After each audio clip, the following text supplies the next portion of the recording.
bonjour à tous pour ce cours, pour les premières 1, 4, 5 et 8, cours de physique-chimie avec Monsieur Colpart du 5 mai 2020, séance 5. Alors du coup, ce que vous pouvez retrouver dans le document que je vous ai mis en pièce jointe sur Pronote et sur l'ENT, dans l'espace de classe physique-chimie, eh bien le voici. On va analyser tout ça, on va regarder ça ensemble. Alors déjà ici le titre, effectivement on commence un nouveau chapitre. Le chapitre 2, on était dans le thème sur l'acoustique, on avait fait le chapitre 1. Donc là on passe au chapitre 2, première partie. Donc ce chapitre s'intitule musique. Ici vous avez ce qui était à faire pour la dernière fois. D'ailleurs on peut voir que le petit onglet ici à faire n'apparaît pas. Bon c'est pas grave. Donc là c'est ce qui était à faire, c'est le corriger. Voilà, c'est était à finir, donc c'est écrit. Et puis donc là vous avez le corrigé qui était déjà disponible à la séance 4. Je ne reviens pas trop dessus. Et puis là, ici, vous avez donc ce qu'il fallait trouver pendant les vacances. Je vais quand même expliquer un petit peu cette petite partie qui consistait à trouver donc la valeur de la longueur TO. Alors ça vient d'ici, TO elle est là. Je rappelle que l'objectif c'est de trouver cette longueur en vert, un TP, alors que la seule longueur que l'on a c'est CD. Donc on a une longueur, il faut en trouver une autre. Et tout le reste est inconnu. Ceci dit, on a des angles, et puis il se trouve que à chaque fois, dans les triangles, on a deux angles, et du coup, forcément, vu que la somme doit faire 180 degrés, on peut trouver les autres angles. Ici, en l'occurrence, on a 102 et 43, donc ici, on peut trouver l'angle, et c'est comme ça pour tous les triangles. Donc on peut avoir tous les angles. Et comme on l'avait vu dans le cours, avec la triangulation plane, dans le thème 1, quand on a tous les angles d'un triangle et une longueur, on peut trouver les autres longueurs avec la loi des sinus. Donc c'est ce que l'on fait justement ici. On veut trouver TO, et du coup pour trouver TO, on va partir de cette longueur dans ce triangle ici. Donc on a une longueur et tous les angles, et du coup on va déterminer avec la loi des sinus la longueur ici AD. Une fois qu'on aura cette longueur-là, du coup dans ce triangle-là, on aura une longueur et tous les angles, donc on pourra trouver la longueur TD. Et puis une fois qu'on aura TD, du coup dans le triangle qui est ici, TOD, on aura une longueur et tous les angles, et du coup on pourra trouver la longueur TO. C'est le même raisonnement en bas, qu'on avait déjà du coup corrigé dans la séance 4, et du coup en faisant TO plus OP, on a la longueur TP. Voilà. Donc ici, tout ce que je viens d'expliquer là, c'est ici. Le même déroulé, avec donc la valeur de TP au final. Alors voilà, ça c'est ce qui était à faire. Vous avez aussi à faire les premières questions de cette activité d'aujourd'hui. Donc c'est l'activité page 196-197 du manuel Hatier. Je rappelle que le manuel est disponible gratuitement en ligne, en cliquant ici, si vous le souhaitez. Après normalement vous l'avez physiquement. Donc voilà, chapitre 2, la musique. Grand 1, l'octave, intervalle de référence. Donc ça, c'est le petit document, comme d'habitude, avec la même présentation que d'habitude. Le petit document ici, où on peut retrouver un spectre en fréquence d'un son. Donc là, ça fait directement écho à la fin du chapitre 1, sur le son, puisqu'à la fin du chapitre 1, alors c'est pas ça, à la fin du chapitre 1, sur le son, on avait étudié ce document ici, sur lequel on peut retrouver ici un spectre en fréquence. On avait un spectre donc de son, et donc on avait expliqué que sur ce spectre apparaissaient les différentes fréquences en abscisse, avec leur amplitude en ordonnée, et que la première des fréquences, qui est souvent la plus grande, était la fréquence fondamentale, celle qui déterminait la note de l'instrument, et que les suivantes, les fréquences d'après, s'appelaient les harmoniques, et celles qui donnaient le timbre notamment au son. Donc ça dépendait aussi de l'instrument. Donc on peut voir ici, pour une même note, un violon, on va obtenir un spectre qui va avoir cette allure-là, alors qu'un diapason, il va plutôt ressembler à ça, et pourtant c'est la même note. Donc on n'a pas, effectivement à l'oreille, c'est pas pareil. Alors on s'était arrêté là-dessus. Donc ça c'est l'activité page 196-197, et on va faire toutes les questions. Alors, donc voilà le petit doc que vous pourrez trouver en pièce jointe par ailleurs sur Pronote et l'ENT si vous voulez le sortir. Alors du coup, la vidéo, les mathématiques de la musique avec Vlad Tapas. Alors ceux que j'avais vus mardi, pour la plupart, je sais pas si je l'avais fait avec toutes les classes, mais on avait regardé le début, je crois. Et du coup, voilà, vous avez le lien ici si vous voulez regarder la suite. Vous la regardez en entier.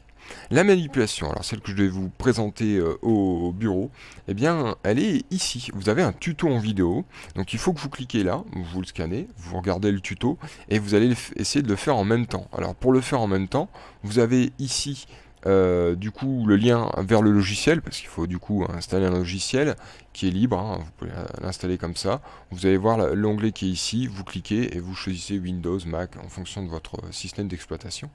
Et puis ici, il faut savoir qu'en pièce jointe, donc encore une fois sur Pronote, là où vous avez récupéré le cours en fait, hein, sur Pronote ou sur le NT, vous avez des petits fichiers son que vous allez pouvoir utiliser dans Audacity, hein. Vous les ouvrirez dans Audacity et vous pourrez faire du coup le tuto, enfin la même manip que dans cette vidéo.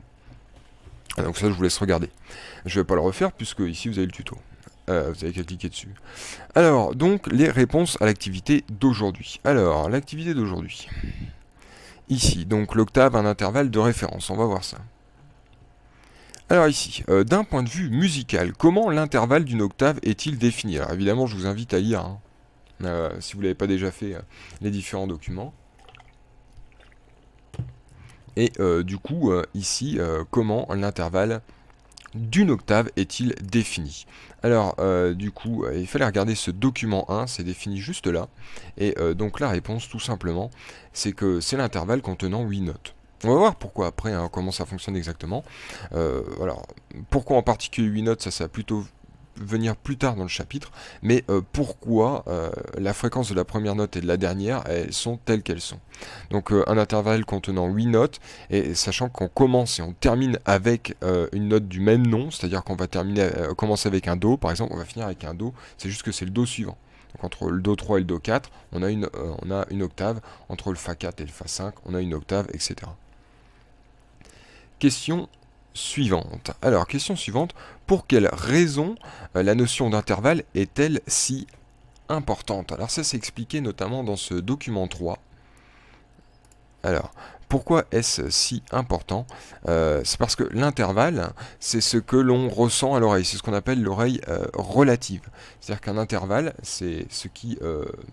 c'est l'espace qu'il y a entre deux notes successives, et cette différence de fréquence entre les deux notes, ça on peut l'entendre à l'oreille. On sent que c'est pas la même note quand on les joue les unes après les autres très facilement.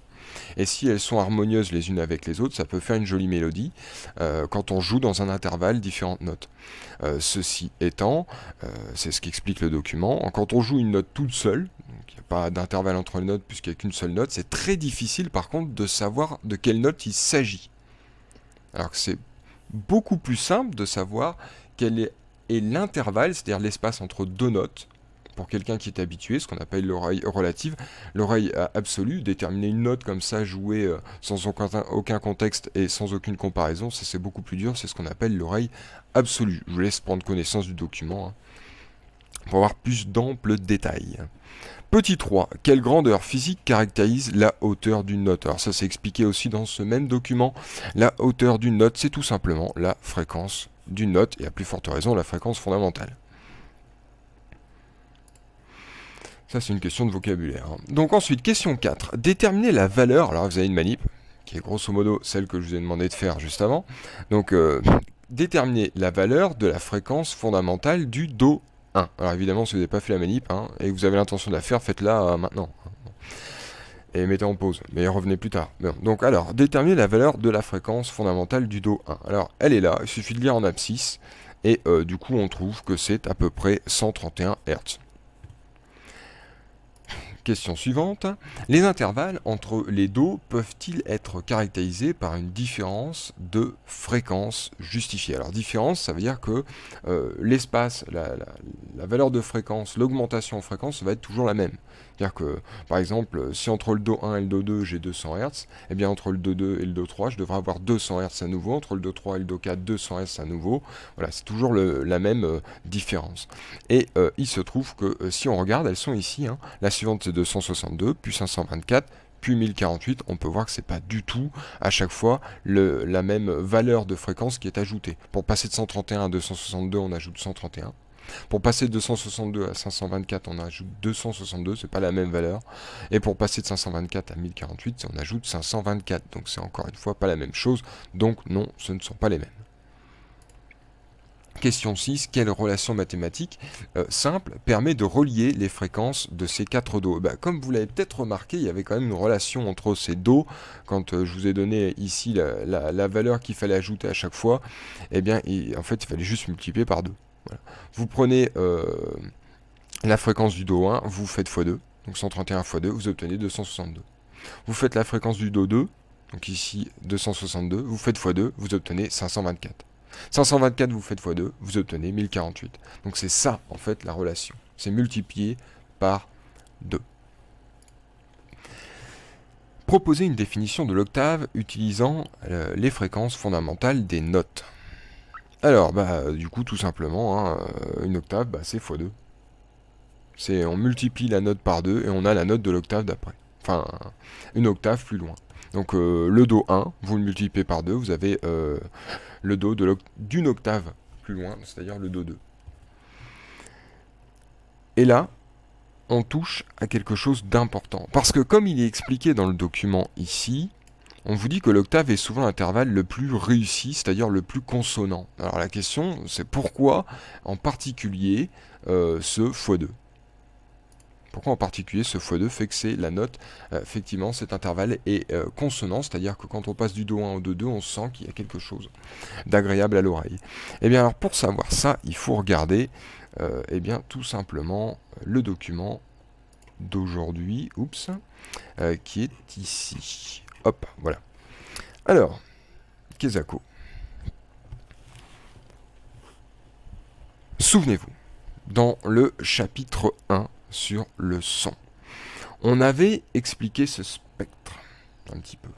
On avait expliqué que, par exemple, si on a une corde, la corde d'un piano, la corde d'une guitare, quand on la fait vibrer, en la pinçant, la corde va vibrer en faisant une ondulation, ça va être la note fondamentale, puis elle va aussi également vibrer en 2 ondulations, en 3, en 4, et ça fait les harmoniques. En 2 ondulations, ça fait la première harmonique.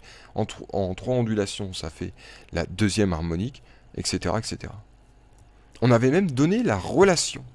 Souvenez-vous, reprenez votre cours du chapitre 1, et on avait dit que la deuxième harmonique, c'était 2 fois la fondamentale. Que la troisième harmonique, c'était 3 fois la fondamentale. Bon, il n'y a pas besoin de mettre ça en visuel, vous avez compris. La 4e harmonique, c'est 4 fois la fondamentale. La 5e harmonique, c'est 5 fois la fondamentale. Voilà, c'est à chaque fois le même numéro. C'est-à-dire qu'ici, cette fondamentale ici, là on a une note. On a une note qui est jouée, c'est le Do 1 du piano ici. On peut voir qu'on a une harmonie, on a la fondamentale, et puis x2, on a ici la première harmonique. Or, comme on vient de le dire, une octave plus loin, donc ça c'est le Do 1, si on joue le Do 2, sa fréquence fondamentale, c'est-à-dire la première de ses fréquences, elle va être 2 fois celle-ci. C'est-à-dire qu'elle va être ici exactement. C'est-à-dire que le Do suivant, une octave plus loin, sa fondamentale, c'est la même fréquence que la première harmonique du Do 1. Et c'est pour ça que le Do 2, quand on joue le Do 2 en même temps que le Do 1, on sent qu'il y a quelque chose d'harmonieux. Parce qu'en vérité, le Do 2, c'est une partie du Do 1. Et c'est pour ça que c'est harmonieux. Et c'est pour ça que l'octave constitue un intervalle particulièrement consonant, agréable à l'oreille. J'explique ça ici notamment. Alors, la dernière question. Alors, il ne faut pas hésiter si vous avez des questions pendant les séances de visio, le mardi. Alors, du coup, la dernière question, c'est finalement, qu'est-ce qui caractérise un intervalle ? C'est tout simplement le rapport des 2 notes.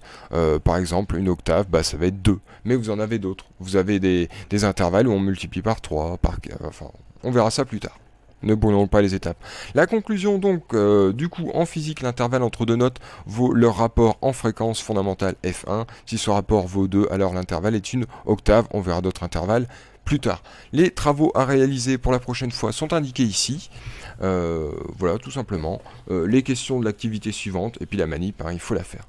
Voilà, bon, eh bien, ceux des questions, le mardi, venez, c'est écrit sur Pronote les horaires, venez poser des questions, n'hésitez pas, je suis là pour vous aider. Et puis sinon, sur le forum, sur le NT, ou encore, on posera des questions directement sur Pronote. Allez, à la semaine prochaine.